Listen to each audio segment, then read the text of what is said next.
To them, she was merely a line item on a roster. An officer advanced past her actual value. The silence type.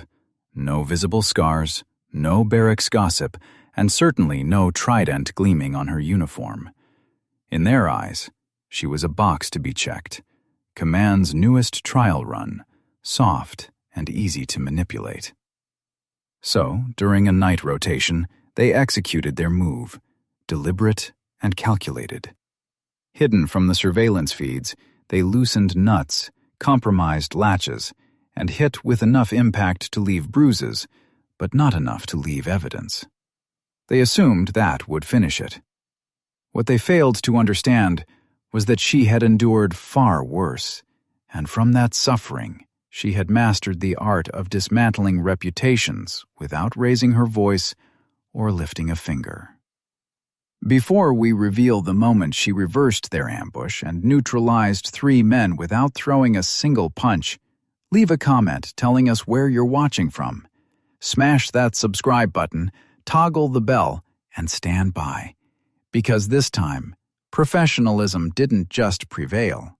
It ensured everyone understood exactly how she earned her rank. The mist clung low to the deck at Fort Bennett, thin and rapid, drifting over the dunes as if racing the dawn. Visibility hovered in that gray intermediate zone.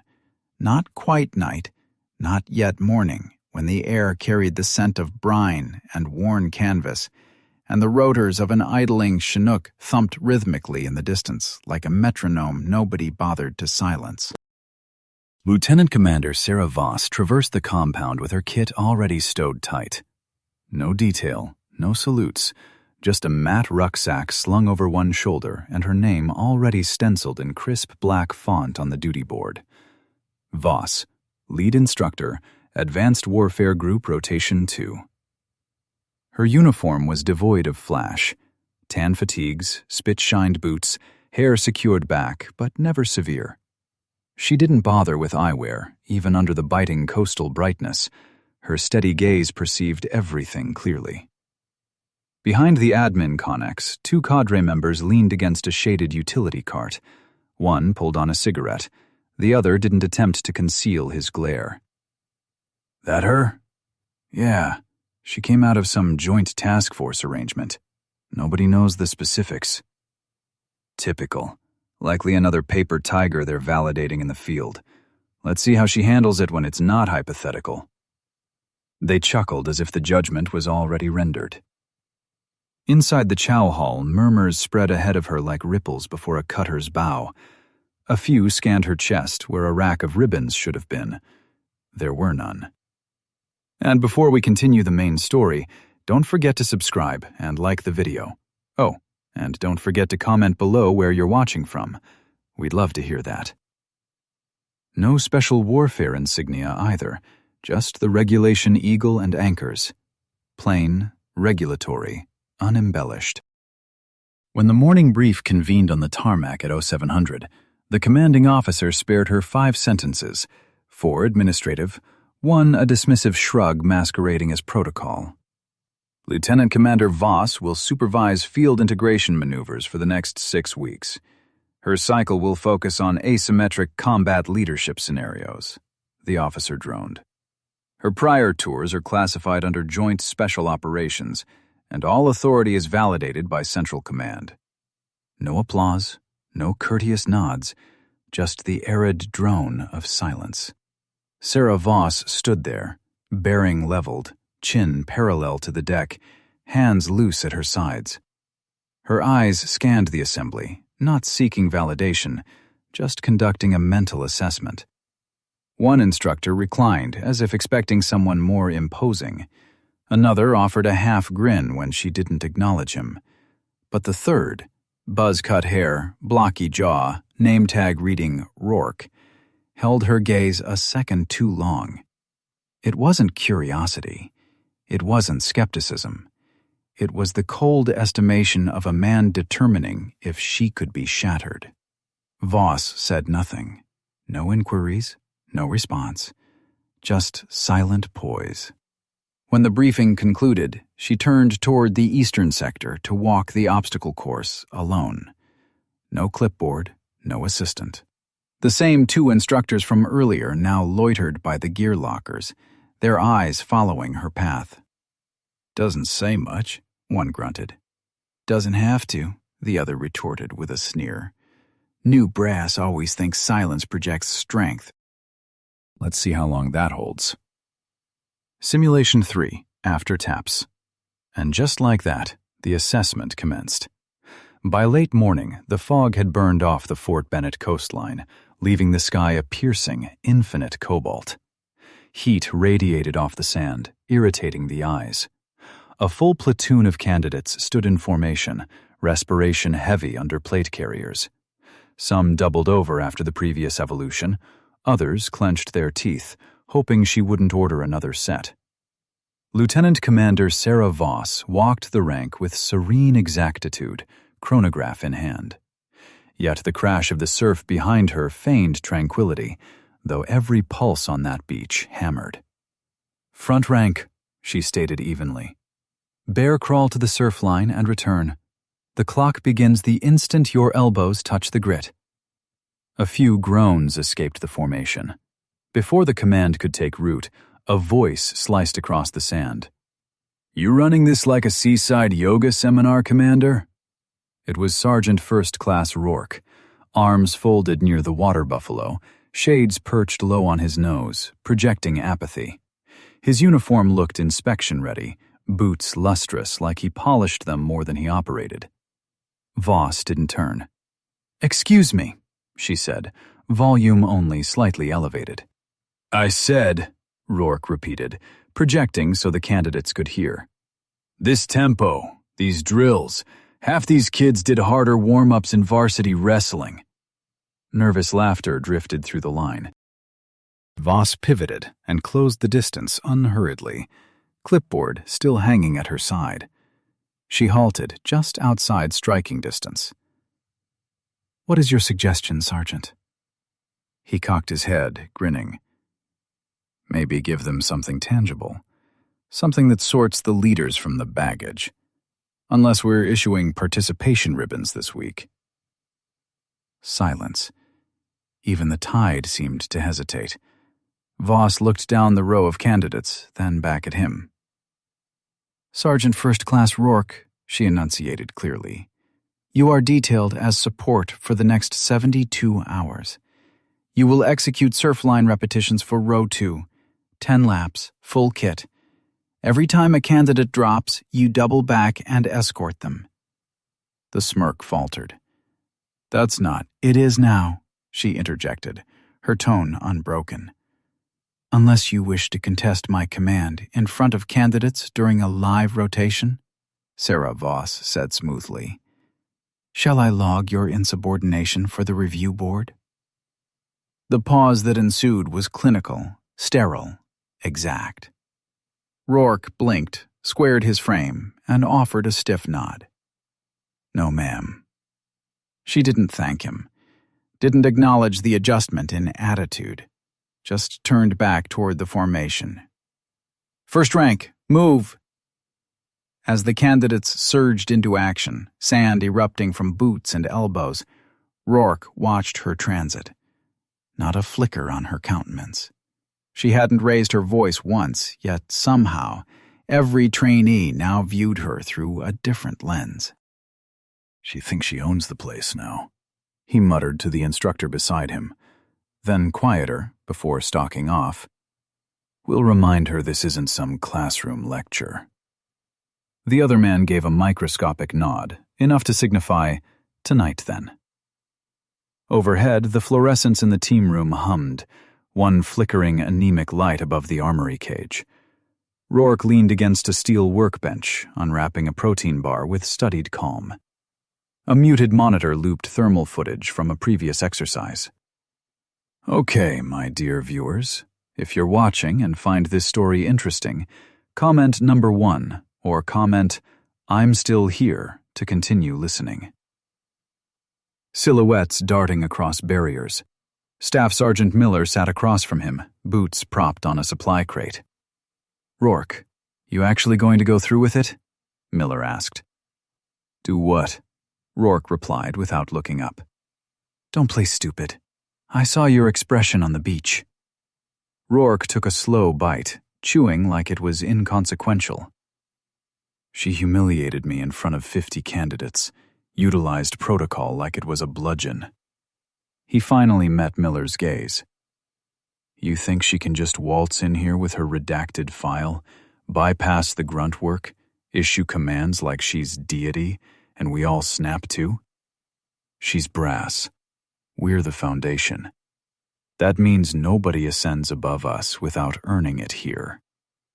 Silence hung heavy with shared history. Both men had survived the grinder, fractured bones, nights devoid of sleep. Psychological evaluations that broke harder men. Yet somehow, this serene, indecipherable officer had stepped into a prime billet without a scratch to display. Rourke had seen the archetype before. Pristine boots, pristine hands, nothing gained in the mud. They never endured, folded under stress, or got transferred before the reality surfaced. But this one hadn't flinched, hadn't complained, hadn't raised her volume once. That made her either indestructible or concealing something. And Rourke didn't believe in indestructible. Just rattle her, Miller, Rourke said finally. No permanent damage. Shake her pedestal a bit. Miller nodded. No marks, no witnesses, just pressure. Pressure reveals what people are hiding. He pulled up the O-course schematic on the wall display. Simulation 3 Bravo, night ops. No helmet cams after 2100. Standard SOP. He tapped the cargo net tower.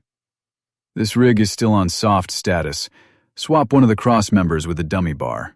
It won't appear on the checklist. She drops a few feet, gets a fright, backs off, learns her station.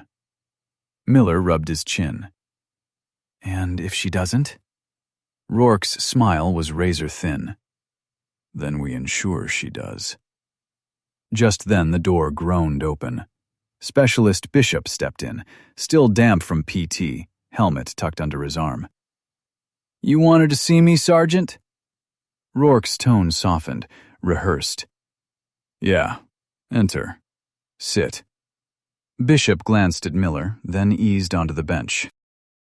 Got a simple detail for you tonight. Rourke continued. Shadow the tower sequence.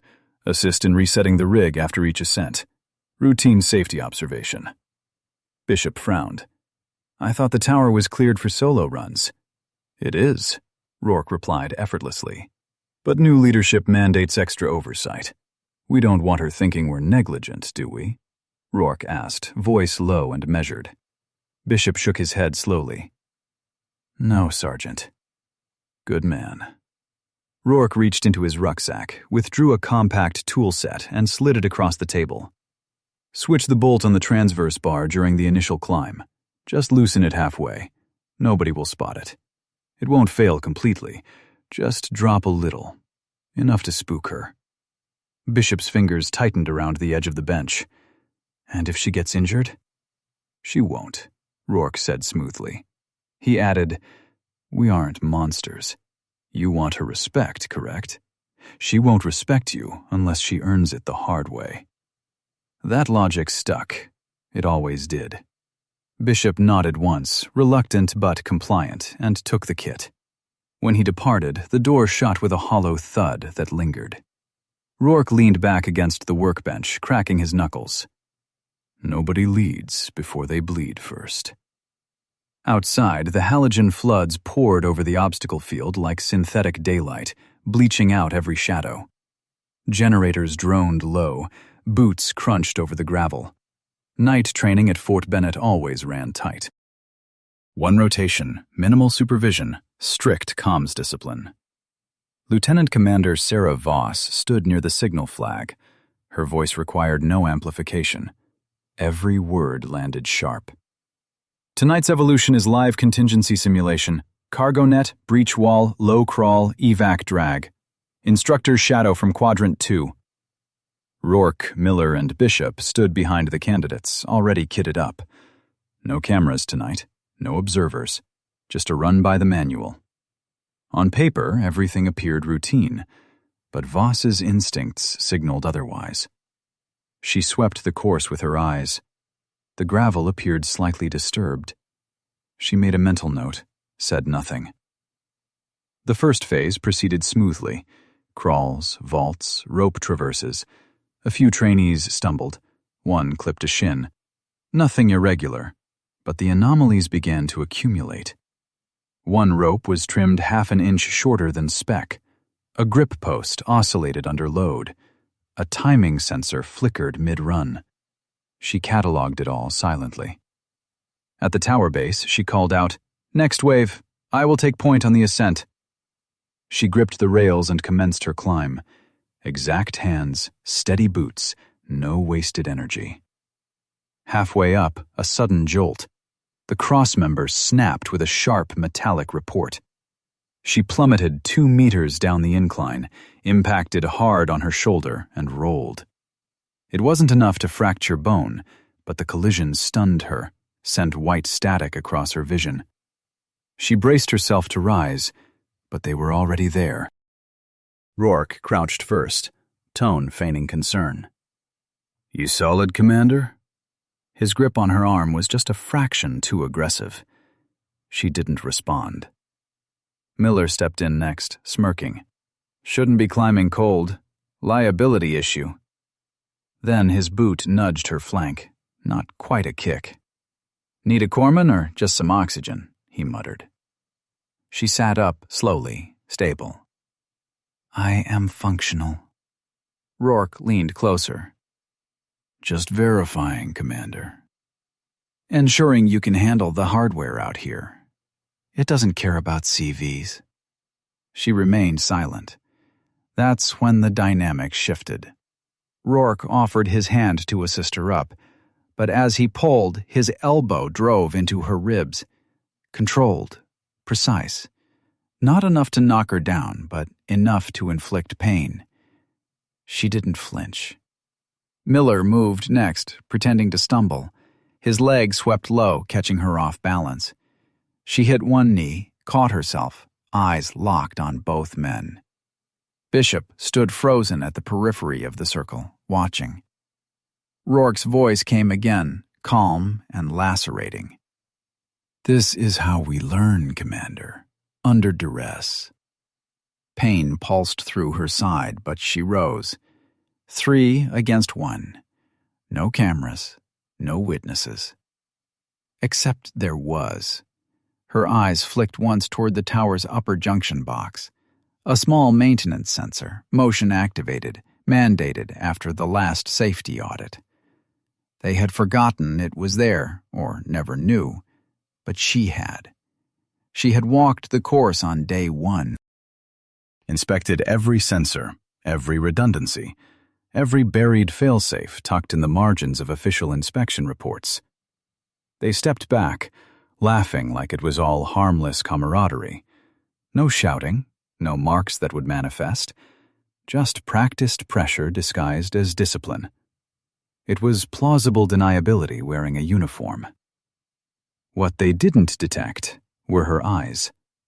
Steady, cold, counting each step, memorizing every gesture. Sarah Voss didn't survive joint ops by reacting. She survived by analyzing, by retaining. By 2200, the generators spooled down, and the floodlights faded one by one, until only the sodium lamps at the far perimeter of the compound cast soft gold across the gravel. The candidates were gone. The instructors had filed their logs, and no one mentioned what had transpired. Voss walked the full course alone, her shoulders rigid, her ribs flaring each time she inhaled deeply. Her tack light swept across the location where she'd fallen, a shallow depression in the dust, half obscured by boot prints. Hers entangled with theirs like the traces of an unfinished brawl. She crouched, tracing the compromised beam. It still hung loose, sheared clean through the reinforcement bolt. Not wear, not age. Intent. A soft click of her tongue cut the silence before she straightened and continued walking. In her quarters, the climate control hummed steadily. She peeled off her tunic carefully. A contusion bloomed across her ribs, violet fading to saffron at the margins. A thin laceration ran along her shoulder where the gravel tore her fatigues. Nothing that wouldn't mend. She pressed a cold pack against her flank and sat at the metal desk. The tablet's glow was her only illumination. "Entry 2340 hours," she said quietly. "Training simulation 3. Mechanical failure, cross-member collapse. 6-foot drop, shoulder trauma. Immediate response. 3 instructors. Rourke, first contact. Miller, second. Unknown observer, no witnesses. Suspected manual interference." Her tone remained flat. No rage, no tremor, just data. She halted the recording, saved it under maintenance inquiry, then opened a blank memo and typed 3 words at the header. Names, motive, pattern. Outside, a patrol Humvee rumbled by, headlights slicing through the blinds. She leaned back, eyes on the ceiling. A memory surfaced unbidden. Another desert, another ambush. The same treachery disguised as solidarity. Different theater, same principle. Never react when they anticipate you to. Never fight where they can bury the evidence. She closed her eyes, breathing through the ache until her pulse matched the rhythm of it. By 23:30, she had rebound her ribs, replaced the ice with gauze, and stood before the mirror. The bruise looked savage. Her stare did not. "They believe I am their lesson," she murmured to her reflection. A faint, humorless smirk tugged at her lip. "They just became mine." She extinguished the light, left the tablet charging, and lay down fully dressed, boots still laced. Outside, Fort Bennett slept. Inside, she didn't. The next morning, sunlight slid over the base in thin amber bands, glinting across asphalt and barracks windows. The drill pad buzzed early, boots striking pavement, metal clanging, shouts echoing. But the admin wing remained tranquil. Lieutenant Commander Sarah Voss entered with a rolled logbook under one arm and her sling bag over the other. She moved as though nothing had occurred, spine vertical, stride even, face inscrutable. If anything, she looked sharper than the day prior. Her name still hung second on the instructor board, right beneath Rourke's. In the maintenance office, Chief Warrant Officer Gable was hunched over a terminal, a coffee mug steaming beside him, a torque wrench tucked behind his ear. "Morning, Commander," he said without looking up. "Heard the course ran hot last night." She stepped in lightly. "Noticed a few anomalies. Tower beam failed mid-run." That garnered his attention. He turned, brow furrowing. "That beam is reinforced. It shouldn't have failed." "Can I view the log?" she asked, calm but resolute. "Sure," he said, tapping keys. The screen blinked to life, pulling up the entry under Course Structure Tower Unit 3 Bravo. Okay, my dear viewers, if you're watching and find this story interesting, comment number 1 or comment "I'm still here" to continue listening. The monitor displayed a trail of system edits. Manual calibration override, 1900 hours. User ID, Inster Rourke. Safety lock disengaged, 1937. Secondary override logged by Inster Miller. Chief Gable blinked. "Huh. Expected those?" Sarah Voss's tone was neutral, measured. "No," he said slowly. "Those overrides shouldn't even be possible outside technician access."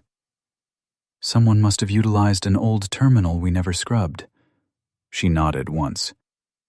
"Could you transfer a copy of that log?" He hesitated. "You thinking of filing a report?" "Just reviewing my own training metrics. she replied evenly. But if I require the files later... Gable sighed, already migrating the data. Copying now. She accepted the drive with a curt nod, turned, and exited without another word. Before heading to the chow hall, she stopped at the operations hub, a compact room with 3 terminals, one always idle during morning rotations. Logging in under her command clearance, she accessed the motion sensor archives for Tower Unit 3 Bravo. Timestamp 2241 to 2254 hours. 13 minutes of footage. The file was grainy infrared but distinct enough. 3 figures circling a 4th, coordinated, deliberate. She copied it to the same drive, wiped her session history clean, and stepped back into the sunlight as if she'd only checked the day's weather. Down at the canteen, Rourke sat with Miller and 2 others, trays scattered, empty wrappers tossed aside.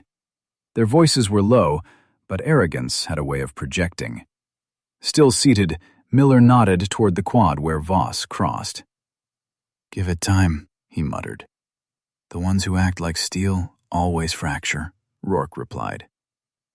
Across from them, Specialist Bishop sat hunched, poking at his breakfast, silent. Rourke caught his eye. "You did good," he said. "Smooth evolution." Bishop didn't answer. His food was untouched. "She hasn't said a word," Miller commented. "No report, no sick call visit, nothing. It's done." Rourke drained his hydration bottle, tossed it in the bin. "That's the thing about officers like her," he said, starting to walk toward the field. "They don't bark," he smirked. "They wait." He didn't realize she already had.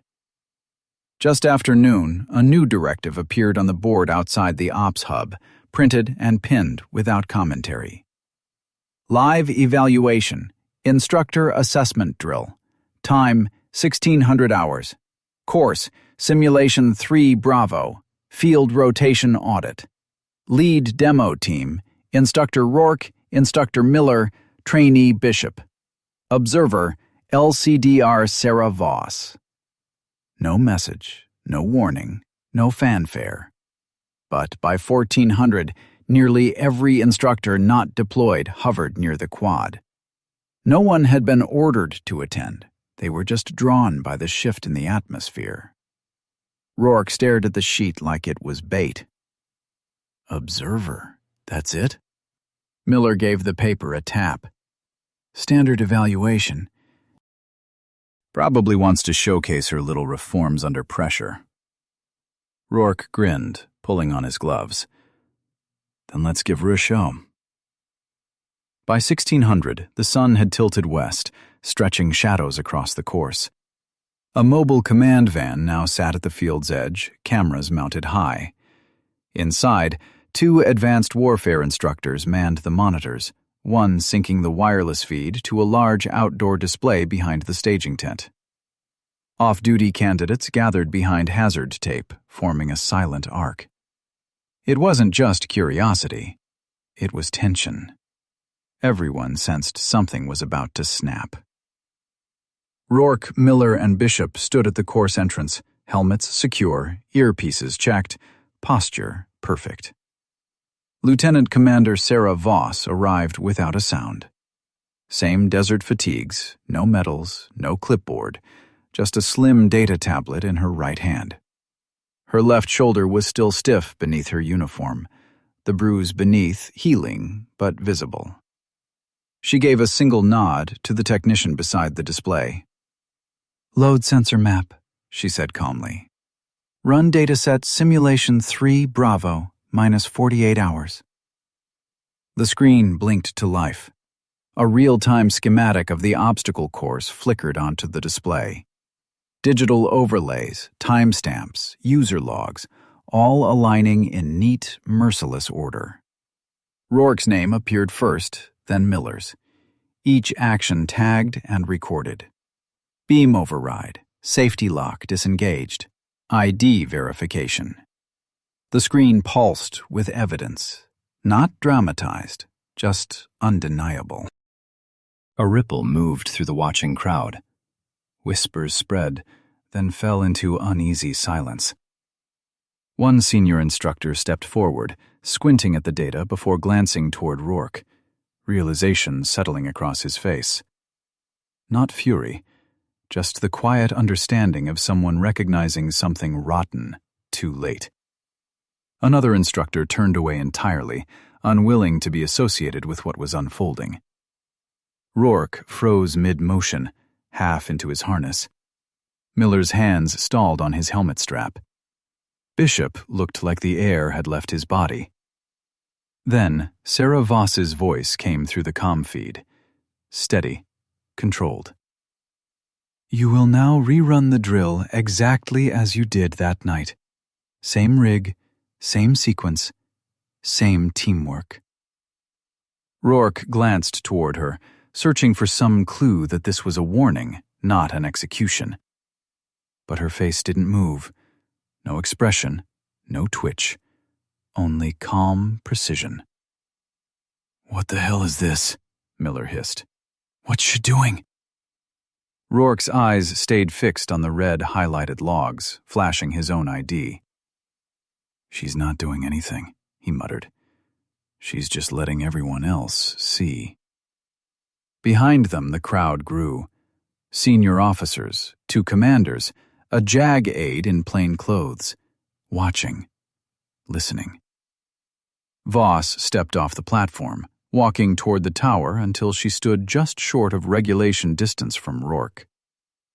"The logs don't lie," she said quietly. "And neither will your next move." Then she turned toward the crowd, not to explain, not to accuse, but to let silence sharpen the edges. Because some takedowns didn't need fists. They needed facts, timing, and absolute surgical calm. The debrief room was cold enough to sting. A stainless steel carafe of untouched coffee sat on the table like a forgotten prop. Across the wall, the paused log still glowed faintly. 1 red line, 3 names, 1 timestamp. Captain Sterling stood at the head of the table, arms locked behind his back, posture carved from authority. Beside him, Lieutenant Keller, the JAG observer, had his tablet open, stylus motionless. Rourke, Miller, and Bishop sat in a tense row. No uniforms now, just undershirts and nerves. Rourke's leg bounced. Miller's jaw was rigid, trembling. Bishop sat still, hands flat on his thighs. Sterling didn't need to raise his voice. Lieutenant Commander Voss submitted digital logs, medical documentation, and a verified equipment trace from CWO Gable. All cross-referenced by timestamp and operational access logs. He turned the screen toward them, replaying the sequence. The override, the safety lock disengage. Rourke's ID, then Miller's, then silence. No malfunction, no fatigue failure, no miscommunication, Sterling said. Rourke opened his mouth, but Voss's voice cut through from the doorway before he could speak. "Miscommunication doesn't leave bruises in formation pattern." Heads turned. She hadn't been announced, but she was there, standing against the doorframe, arms folded, eyes steady. She stepped forward and placed a printed report on the table in front of Keller. The top sheet showed photographs, dark bruises, a compression wound, each marked with a timestamp matching simulation 3 Bravo. Keller flipped through the pages silently and nodded once. Sterling looked back at the accused. "Sergeant First Class Rourke, you assaulted a superior officer during live prep rotation using premeditated sabotage in the presence of a witness." Rourke's voice cracked. "She had it coming." Sterling's jaw tightened. "Is that your statement?" "I mean, she came in like we owed her respect. She hadn't earned it." "Correction," Sterling said, tone flat as steel. "She came in with rank orders and the discipline you failed to model." He turned to Keller.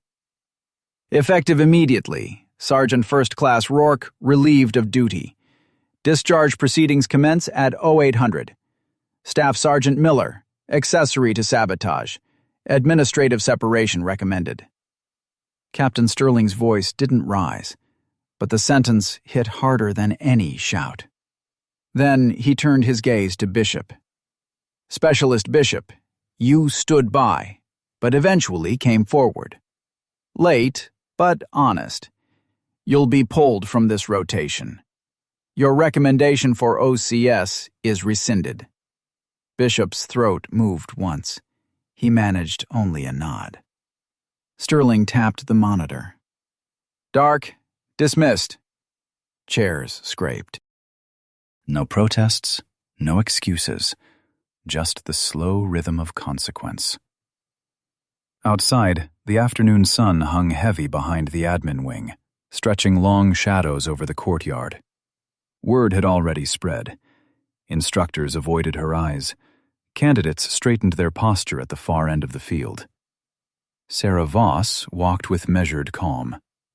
Rourke passed her, not close, but close enough. She didn't flinch. He didn't speak. He just kept moving, shoulders tight, chin low, stripped of rank, reputation, control. And Voss kept walking forward. Evening settled over Fort Bennett, painting the training grounds in streaks of amber and fading blue. The ocean wind softened. The base fell quiet as it always did after reckoning. The cargo net tower stood rebuilt in the center of the field, reinforced, steady, innocent-looking to anyone who hadn't been there 2 nights before. Lieutenant Commander Sarah Voss stood beneath it alone, one gloved hand resting on the lowest rung, not climbing, just anchoring herself to the reminder that she'd outlasted it. "Didn't think you'd come back here," a voice said behind her. Master Sergeant Holloway, one of the few instructors untouched by Rourke's circle, a veteran, observant. "I never left," Voss replied. He stepped beside her, eyes following the height of the tower. "You could have pressed for court-martial, made headlines, but you didn't." "I didn't need punishment," she said quietly. "I needed the system to remember." "Remember what?" "That respect isn't something you shout for. It's what comes back to you when you carry it." Holloway nodded. "Well, they remember now." A long silence stretched between them, not heavy, just full. Across the field, a formation of new candidates passed by. As they neared the tower, one stepped slightly out of line, offering a small nod. Then another. Then one more. No applause, no words, just small gestures, quiet acknowledgement. Respect earned the hard way. Voss let her hand fall from the rung and stepped into the path where shadow met floodlight. Her stance was the same as day one, spine straight, breath steady, face unreadable. But now no one laughed, no one speculated, and no one mistook her silence for weakness, ever again. If someone tried to break you just to teach a lesson, would you fight back immediately, or wait and let the proof end them for you? And do you believe silence, the kind that watches, collects, and strikes when it hurts most, can finish a career faster than revenge ever could? Drop your answer in the comments. We read everyone. Then tap like, subscribe, and hit the bell so you never miss a new mission. Share this story with someone who still thinks discipline looks like weakness. And by now, your next story should already be on screen. So go ahead and watch that next. We'll see you tomorrow. In the military, as in life, loud intimidation is often a mask for insecurity, while true strength is found in composure. The most dangerous operator in the room isn't the one barking orders or throwing weight around. It's the one who observes, gathers intelligence, and acts with surgical precision. Respect is never demanded through fear. It is commanded through competence and the discipline to let an adversary's own actions be their undoing.